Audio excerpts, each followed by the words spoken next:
First things first, Em, you've just gotten to Perth. How was the trip over? Yeah, all so far so good. Obviously, the flight was a little bit longer than we used to, but the girls are prepared well for it, and yeah, just looking forward to getting out and training. Yeah, you've obviously a short turnaround since our last game on the weekend. What's the last couple of days look like? Obviously, with Christmas in the middle there. Yeah, we've still managed to get sessions in, so that's been good. The girls have managed to get back out on the pitch and work on a few things, and yeah, the spirits are really, really high within the group as well, which is great. I think they've bounced back from the weekend, and we've gone through and spoke about a lot of things, and I feel that the group's in a really, really good place, and just ready to get back out there and basically turn around everything that we did last weekend and go out and win 3 points. What are some of the things that you feel like potentially need to be addressed? Yeah, from that result that you think will help us get the 3 points. For me, it's just consistency throughout the whole group. I thought there was some really, really good phases throughout the game against Western United. We had some really, really good phases of possession, some really good phases of defensive actions as well. It's just now about making that more consistent and limiting our individual errors. The players are fantastic in taking accountability of that and all have a willingness to learn and want to improve, which is phenomenal. And that's all you can ask for from players.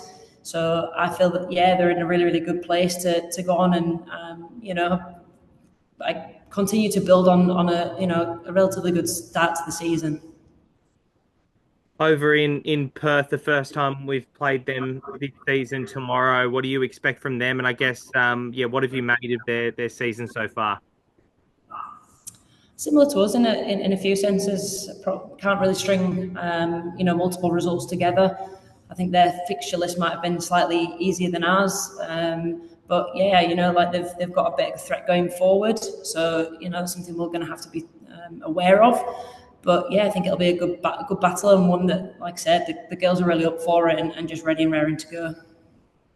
A little bit of a later game in terms of the New South Wales time zone, obviously an afternoon game over in Perth. How do you think the girls are going to deal with that? We're going to do something similar to what we did last year. Last year, I thought the girls dealt really well with it.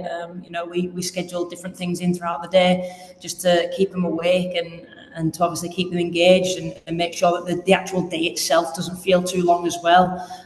So we'll be looking to prepare very similar to what we did last year, and that's the advantage, obviously, of having quite a few players within the group that came here last year, and they already have that experience with the travel and with the time difference. So yeah, I think they'll be prepared well. And like I said, when we jumped off the plane and we're about to go into training, they're fit and ready to go.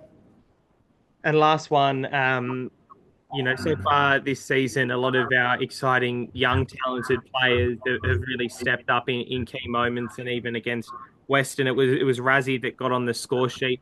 How pleasing is it for you that that you're able to give these younger players opportunities and that they're really taking them with both hands? For me, that's exactly what the A League is all about. We push players on to the next level. It gives opportunity to the younger players coming through, and for that, it gives them the experience. It's obviously exciting for the coast and for the player and for their family and friends because they get opportunities that potentially in other countries they wouldn't.